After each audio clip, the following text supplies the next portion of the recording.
आइए आज बात करते हैं रज़िया सज्जाद ज़हीर की कहानी नमक पर। और कहानी में जाने से पहले थोड़ा सा परिचय देख लेते हैं उर्दू की मशहूर कहानीकार रज़िया सज्जाद ज़हीर के बारे में। उनका जन्म हुआ 15 फरवरी 1917 को अजमेर राजस्थान में। अजमेर राजस्थान में ही उनकी पढ़ाई लिखाई हुई। उनका बीए इलाहाबाद से हुआ और उन्होंने उर्दू में ही अपनी रचनाएं की। उनकी प्रमुख रचनाएं ज़र्द गुलाब, जो कि उनका उर्दू कहानी का संग्रह है, उसमें संग्रहित हुई। उन्हें बहुत सारे पुरस्कार भी मिले। सोवियत भूमि नेहरू पुरस्कार उनको मिला और अखिल भारतीय लेखिका संघ का अवार्ड भी उनको प्रदान किया गया। इसके अलावा उर्दू कहानी जगत में वो एक बड़ी शख्सियत के रूप में सामने आई। 18 दिसंबर 1979 को उनका निधन हुआ।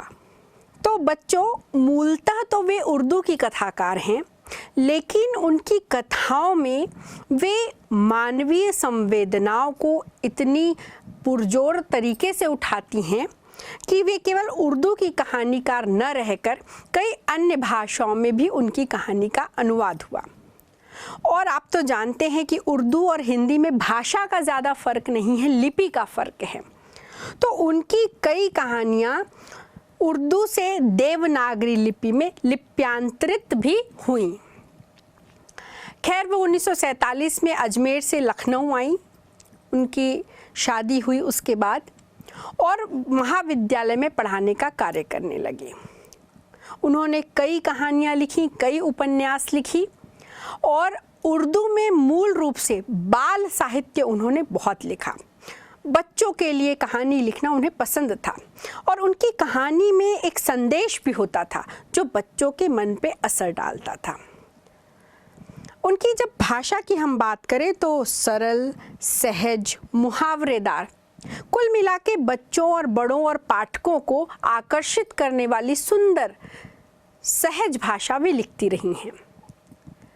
तो आइए आज हम बात करते हैं रज़िया सज्जाद ज़हीर की कहानी नमक के बारे में।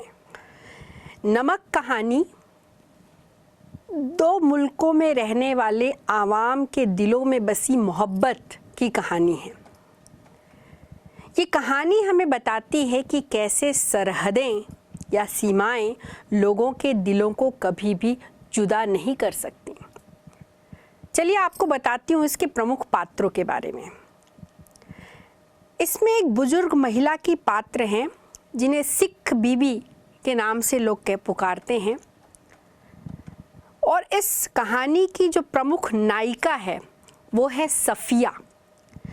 सफ़िया ही वो लड़की है जो पूरी कहानी को बांधकर लेकर चलती है और इसी के दिलों में प्रश्न उठते हैं। तो सफ़िया इस कहानी की नायिका है। सफ़िया के भाई जो कि पुलिस के बड़े ऑफिसर हैं, वे भी एक महत्वपूर्ण पात्र हैं। जब सफ़िया भारत से पाकिस्तान जाती है तो पाकिस्तानी कस्टम का ऑफिसर वो एक पात्र हैं और जब वो पाकिस्तान से भारत आती है तो भारत के कस्टम का एक ऑफिसर जो ढाका में जिनका जन्म हुआ था वो एक प्रमुख पात्र हैं। तो कुल मिलाकर इसमें 4 से 5 ही पात्र हैं। बहुत ज़्यादा पात्रों की भीड़ नहीं है, लेकिन ये 4-5 पात्र ही भारत, पाकिस्तान और ढाका तीनों मुल्कों की आवाम, तीनों मुल्कों के लोगों और उनकी मोहब्बत को प्रदर्शित करते हैं। तो मैं अब आपको कहानी बताती हूँ। कहानी नमक, जिसे रज़िया सज्जाद ज़हीर ने लिखा है, उसका कथानक ऐसा है। सफ़िया कहीं जगराते में जाती है।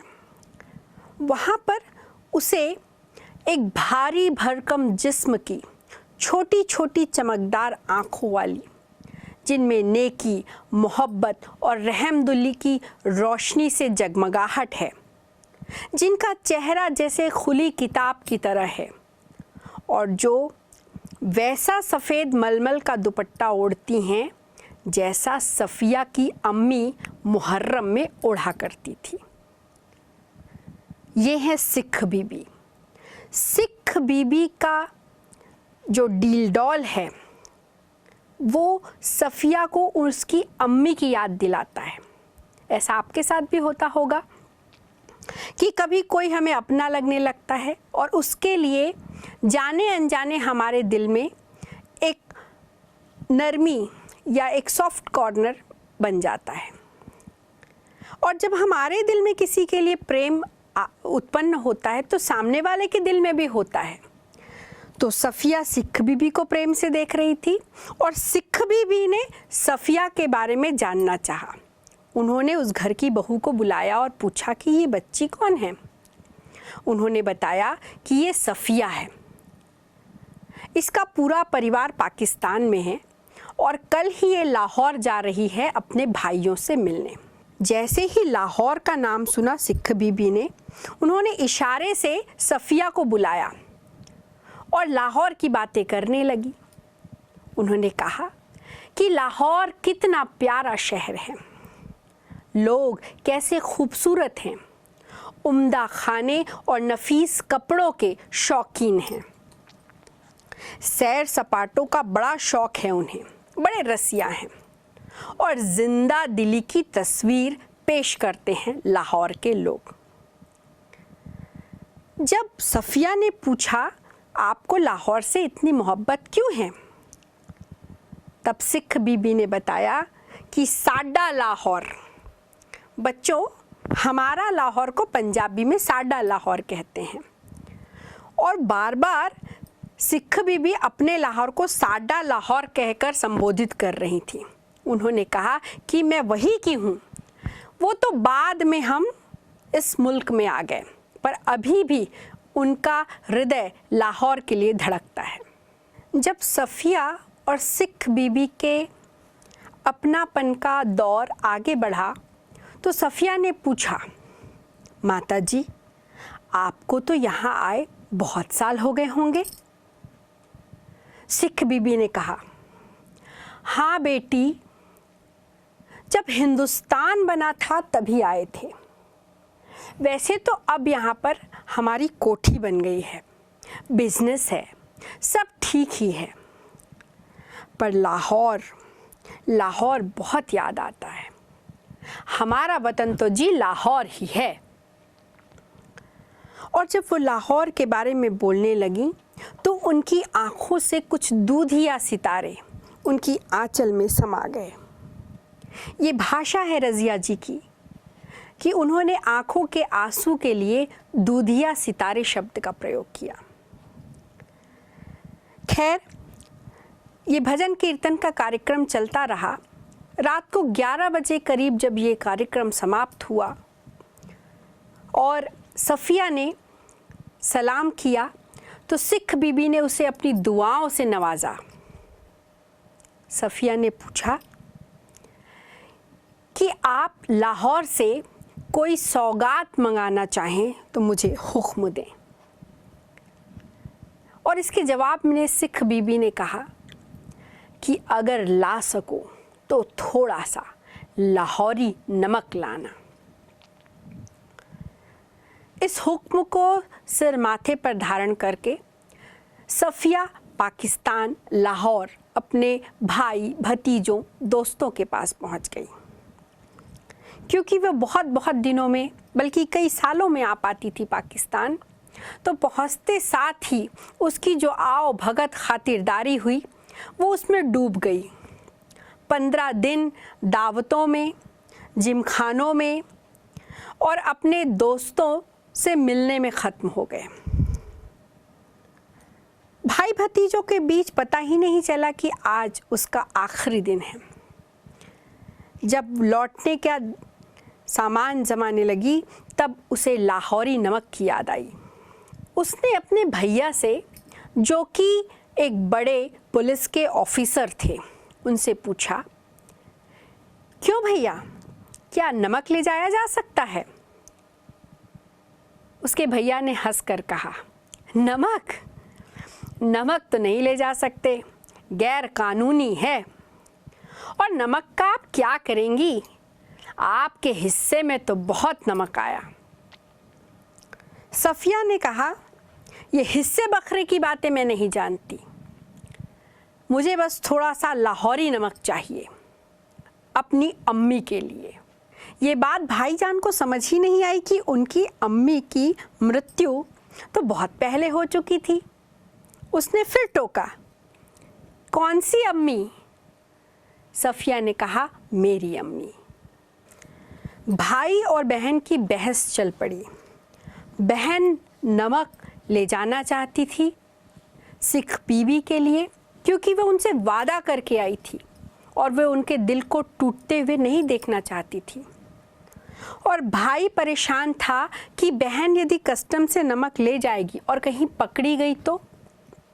भाई ने समझाते हुए कहा, देखिए बाजी, आपको कस्टम से गुजरना है और अगर एक भी चीज़ ऐसी वैसी निकल आई तो आपके सामान की चिंदी चिंदी बिखेर देंगे कस्टम वाले। सूफिया ने कहा, निकल आने का क्या मतलब है? मैं क्या चोरी से ले जाऊंगी, छिपा कर ले जाऊंगी? अरे भाई, मैं तो दिखा कर ले जाऊंगी, जता कर ले जाऊंगी।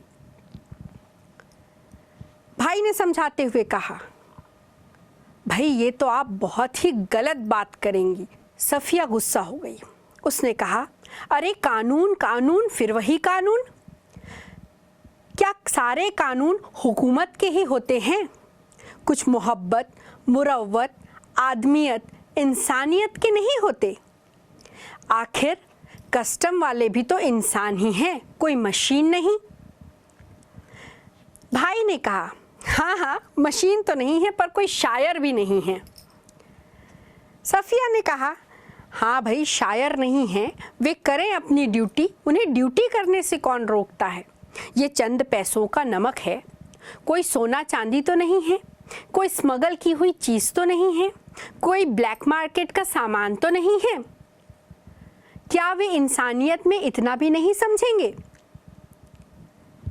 भाई ने उसकी हंसी उड़ाते हुए कहा कि बाजी, अब आपको कौन समझाए, आप अदीब ठहरी और सभी अदीबों का दिमाग थोड़ा घुमा हुआ होता है। बाजी ने कहा कि काश कस्टम वाले ड्यूटी करने के बजाय थोड़ी इंसानियत दिखाएं और काश इस दुनिया में सभी लोग थोड़े से अदीब हो जाएं। यहाँ पे बच्चों, अदीब शब्द जिसका बार बार प्रयोग हुआ है उसका अर्थ है पढ़ा लिखा, साहित्य प्रेमी, साहित्यकार, जिसे हम हिंदी में बुद्धिजीवी और इंग्लिश में इंटेलेक्चुअल कहते हैं, उसे ही उर्दू में अदीब कहा गया है। सफिया ने कहा कि यदि सारी दुनिया हम अदीबों की तरह थोड़ा सा घूम जाए तो ये दुनिया रहने के लिए और सुंदर जगह बन जाएगी। खैर, भाई बहन की बहस हुई। भाई समझाकर हार गया और बहन ने ठान लिया कि मैं नमक लेकर जाऊंगी। जब वो रात को अपने कमरे में गई और सभी सामान को जमा कर रख कर बिस्तर पर बैठी तो उसे एक तरीका सूझा इस नमक को ले जाने का। उसने कस्टम में आते समय देखा था कि जब लोग भारत से पाकिस्तान जा रहे थे तो केले का फल लेकर जा रहे थे और जब पाकिस्तान से भारत जा रहे थे तो कीनू का फल लेकर जा रहे थे। कीनू जो माल्टे और संतरे दोनों का मिला जुला रूप है और जो भारत में बहुत पसंद किया जाता है अपनी नरम, मुलायम और मीठे कलेवर के कारण। तो कीनू सफिया भी ले जा रही थी, जिसे उसके दोस्त ने तोहफे में दिया था। उसने तुरंत कालीन में पूरे फल बिखेर दिए और फलों की टोकनी के नीचे में नमक, लाहौरी नमक को रख दिया। उसके ऊपर बड़े सलीके से उसने पूरे फल सजा दिए, इस खूबसूरती से सजा दिए कि अब सिर्फ उसे ही पता था कि इस फल के नीचे नमक है। कहीं से भी नमक नहीं दिख रहा था, ऊपर केवल कीनू दिख रहा था। जब सब जमा कर वह सोने गई तो उसे एक सपना आया। सपने में उसे उसके भाई भतीजे हंसते हुए दिखे। बच्चों की हंसी खिलखिलाहट में उसके किसी भतीजे ने उससे प्रश्न किया कि बुआ आप जा रही हैं, अब कब लौटेंगी? उसने जवाब दिया कि बेटा 1 साल के बाद, या शायद कभी नहीं। उसे सीढ़ी पर 2 आकृतियां दिखाई दी जो शायद उसके अम्मी अब्बा की आकृतियों से मिलती जुलती थीं, और वो आकृतियां जैसे उसे कुछ कहना चाह रही थी। वो झटके से उठ बैठी और उसने ये तय किया कि ये नमक वो छुपाकर चुराकर नहीं ले जाएगी। ये प्रेम की सौगात वो बताकर जताकर ले जाएगी। और उसने उस नमक के पैकेट को निकालकर अपने हैंड बैग में डाल दिया। अगले दिन बड़ी भावभीनी विदाई मिली उसे। सब ने बड़े प्रेम से उसे विदा किया। उसके भाई साहब उसे छोड़ने भी गए। वो जैसे ही कस्टम अधिकारियों के पास पहुंची, उसका दिल जोरों से धड़कने लगा। उसने सोचा कि इससे पहले मेरी चेकिंग हो, मैं स्वयं ही जाकर बता देती हूँ कि मैं ये नमक का पैकेट लेके जा रही हूँ। एक लंबे से शख्स उसे दिखाई दिए जो कस्टम के ऑफिसर जान पड़ते थे। वो सोच रही थी कि 2 मुल्क है, उसमें लोगों के बीच इतना प्यार है, प्रेम है, और बीच में है ये एक सरहद। साथ में है लोहे की नोकदार छड़ों का जंगला, जिसे कहते हैं कस्टम, जिसमें से वो पार लेके जाना चाह रही थी वो कीनू का फल, जो उसके दोस्त ने ये कहकर दिया था कि ये हिंदुस्तान और पाकिस्तान की एकता का मेवा है। वो ऑफिसर जो कस्टम में थे, उनके पास जाकर उसने कहा, आप कहाँ के रहने वाले हैं? उन्होंने कहा, मेरा वतन दिल्ली है। आप भी तो हमारी ही तरफ की मालूम होती हैं। अपने अजीज़ों से मिलने आई होंगी। उसने कहा, जी हाँ, मैं लखनऊ की हूँ, अपने भाइयों से मिलने यहाँ आई थी। आप कहाँ के हैं, किस तरफ के हैं, और यहाँ कब से बसे हैं? उन ऑफिसर ने कहा, जी जब पाकिस्तान बना था तभी से आए थे, मगर हमारा वतन तो दिल्ली है। सफ़िया ने कहा कि मैं ये नमक लेके जाना चाहती हूँ उन मोहतरमा के लिए जिन्हें हम सिख बीबी कहते हैं, और जो मेरी माँ की तरह नज़र आती हैं, और जिन्हें लाहौर से बेइंतहा मोहब्बत है। उस नमक की पुड़िया को बड़े तरीके से लपेट के उन ऑफिसर ने वापस सफ़िया को दिया और कहा, ले जाइए। मोहब्बत तो कस्टम से इस तरह गुजर जाती है कि कानून हैरान होकर देखता रह जाता है। और इस तरीके से मोहब्बत की ये पुड़िया, नमक की ये पुड़िया पाकिस्तान के कस्टम से पार हो गई और हिंदुस्तान में आ गई। जाते समय आखिरी बात जो उस अधिकारी ने कही थी, उन्होंने कहा कि जामा मस्जिद की सीढ़ियों को मेरा सलाम कहिएगा, और उन खातून को ये नमक देते वक्त मेरी तरफ से कहिएगा कि लाहौर अभी तक उनका वतन है और दिल्ली मेरा, और बाकी सब रफ्ता रफ्ता ठीक हो जाएगा। इस पूरी कहानी का सारांश ये एक लाइन है कि बाकी सब रफ्ता रफ्ता ठीक हो जाएगा। बच्चों, रफ्ता रफ्ता का मतलब है धीरे धीरे। उनके कहने का ये मतलब था कि ये जो मोहब्बत हमारे दिलों में है, ये जो रंजिशें हैं, वैमनस्य है, या दोनों दिलों के बीच का जो राजनीतिक मनमुटाव है वो लोगों के बीच की मोहब्बत के कारण धीरे धीरे ख़त्म हो जाएगा और अंत में नफ़रत के ऊपर विजय होगी मोहब्बत की।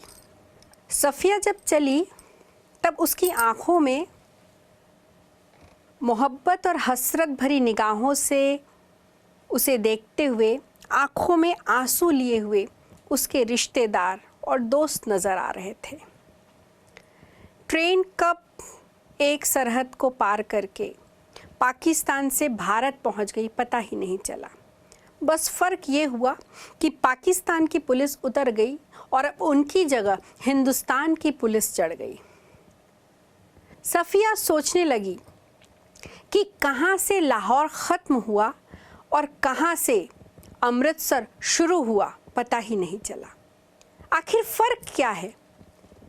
एक सी ज़मीन थी, एक सी ज़बान थी, एक सी सूरतें और लिबास भी सबका एक सा था, एक सा लबो लहज़ा और अंदाज़। गालियाँ भी एक सी ही थीं जिनसे लोग बड़े प्यार से एक दूसरे को नवाज रहे थे।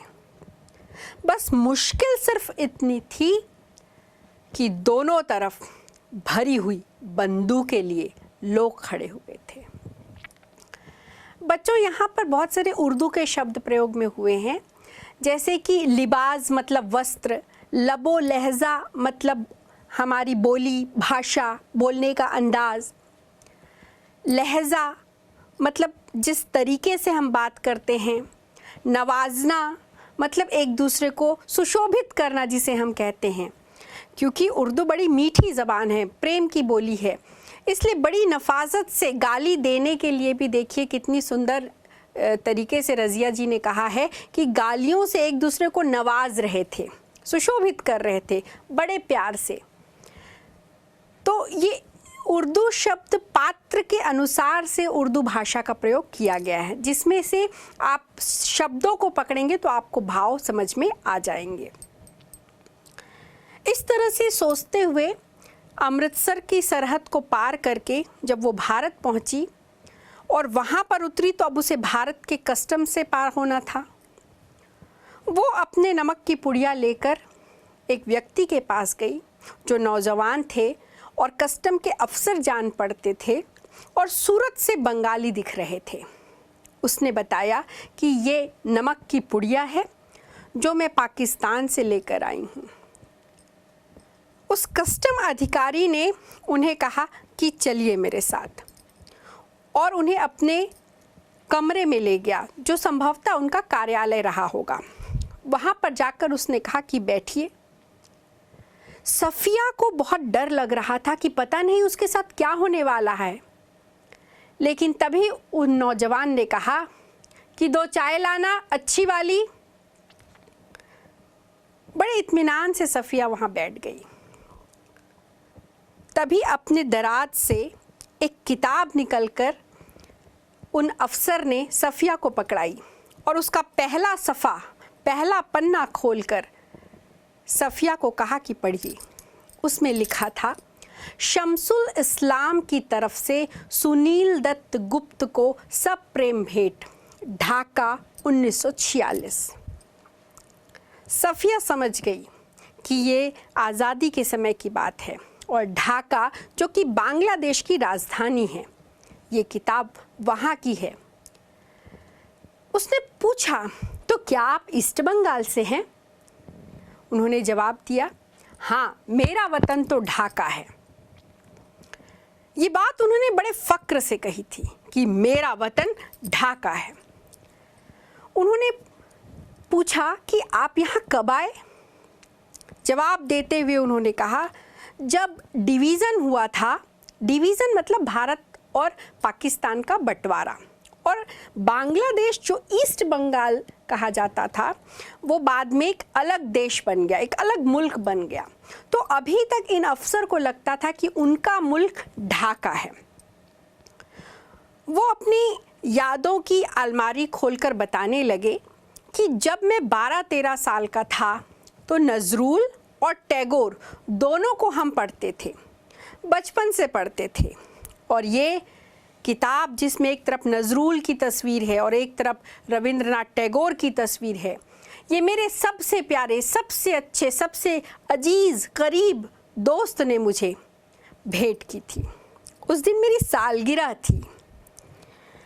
फिर मैं कलकत्ते आ गया, यहीं मेरी नौकरी लग गई और यहीं पर मैं रहने लगा। पर मैं अपने मुल्क आता जाता हूँ। अपने मुल्क? अरे मैंने बताया ना, मेरा मुल्क तो ढाका है। सफ़िया समझ गई कि वे यहाँ रहते अवश्य हैं, परंतु उनका दिल, उनकी जान उनके उस वतन में है जहाँ पर उनका बचपन गुजरा। उन अफसर ने सफ़िया से कहा कि कस्टम तो पहले बस इधर ही था और अब उधर भी कुछ गोलमाल सा हो गया है। ऐसा प्रतीत हुआ कि इस कस्टम की व्यवस्था से खुद वो कस्टम के अफसर भी बड़े खुश न थे, बल्कि उन्हें उनका देश ढाका, उनके बचपन की यादें, उनकी स्मृतियाँ ज़्यादा परेशान करते थे। खैर, उन्होंने चाय का प्याला बढ़ाया और सफ़िया ने और उन अफसर ने चाय पी। चाय पीते पीते ही उन्होंने कहा कि वैसे तो डाब कलकत्ता में भी होता है, जैसे नमक यहाँ भी होता है, पर हमारे यहाँ के डाब की तो बात ही कुछ और है। हमारी ज़मीन, हमारे पानी का मज़ा ही कुछ और है। और बस यही बात थी जो सफ़िया को समझ में आई कि हर चीज़ जो यहाँ है वो वहाँ भी है, परंतु जो लगाव है वो है ज़मीन का, आबो हवा का और प्यार का। लाहौरी नमक में कुछ नहीं था, लेकिन उस नमक में जुड़ी हुई थी लाहौर की यादें, लाहौर के ज़मीन की खुशबू और लाहौर से जुड़ी हुई सिख बीबी की स्मृतियाँ। उस पुड़िया को खुद लपेटकर इस जवान कस्टमर ऑफिसर ने सफ़िया के बैग में रखा और उन्हें विदा किया। जब सफ़िया पुल पार कर रही थी तो पुल के ऊपर से उसने देखा कि वो कस्टम अफसर नीचे की सबसे पहली सीढ़ी पर खड़े उसे देख रहे हैं। और सफ़िया खड़े होकर पुल के बीचों बीच सोचने लगी कि किसका वतन कहाँ है, पुल के इस पार या पुल के उस पार। और यहीं पर कहानी अंत हो जाती है, इसी संदेश के साथ कि किसका मुल्क कहाँ है। मुल्क वो नहीं है, सरहद वो नहीं है जो हमें मैप में दिखाई पड़ता है, जो राजनीतिक लाइनों से विभाजित किया गया है, बल्कि मुल्क वो है जो बड़ी हिफाजत से हमने अपने अपने दिलों में छुपा रखा है। वो लोग जो बंटवारे के बाद बंटकर इधर उधर हुए, वे कभी भी इस मुल्क या उस मुल्क के नहीं रहे, बल्कि दोनों देश समान रूप से उनके दिलों में अपनी जगह बनाकर रहे। और उनके आने वाली पीढ़ियां भी, जिनके आधे रिश्तेदार इस मुल्क में और आधे उस मुल्क में हैं, वो रफ्ता रफ्ता धीरे धीरे इस कड़वाहट के ख़त्म होने और मिठास के घुलने का इंतज़ार कर रहे हैं। इस कहानी से और इस कथानक से जो बातें हमें समझ में आती हैं, एक तो इसमें पात्र बहुत कम हैं और हर पात्र का चरित्र बखूबी चित्रित किया गया है। संवाद बड़े छोटे छोटे हैं लेकिन प्रभावकारी हैं। संवाद पात्र अनुसार हैं। वो जो ढाका का पात्र है वो बंगाली लहजे में बात कर रहा है, सिख बीवी साडा लाहौर कहकर पंजाबी लहजे में बात कर रही हैं और ख़ुद सफ़िया उर्दू ज़बान का प्रयोग कर रही है। तो भाषा जो है वो पात्र अनुसार है।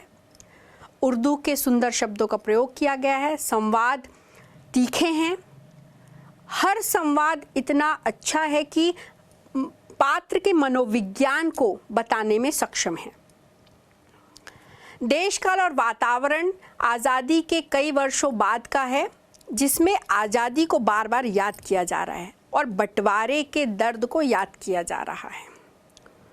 और इस पूरी कहानी का उद्देश्य रज़िया सज्जाद ज़हीर जी के द्वारा ये बताना है कि देश जो हैं वो किसी भी सीमा में बांधे नहीं जा सकते। देश केवल भौतिक या भौगोलिक इकाई नहीं है, बल्कि देश एक भावना है। संस्कृत में हम कहते हैं कि जननी जन्मभूमिश्च स्वर्गादपि गरीयसी। माँ और मातृभूमि स्वर्ग से भी अधिक सुखकारी होते हैं। और यही बात रज़िया जी भी कह रही हैं कि देश हमारे भाव से जुड़ा है, प्रेम से जुड़ा है, और इस प्रकार की लकीरें या कड़वाहट या विभाजन कभी भी दोनों देशों की आवामों के बीच में किसी किस्म की रेखा खींचने में सफल नहीं हो पाया है।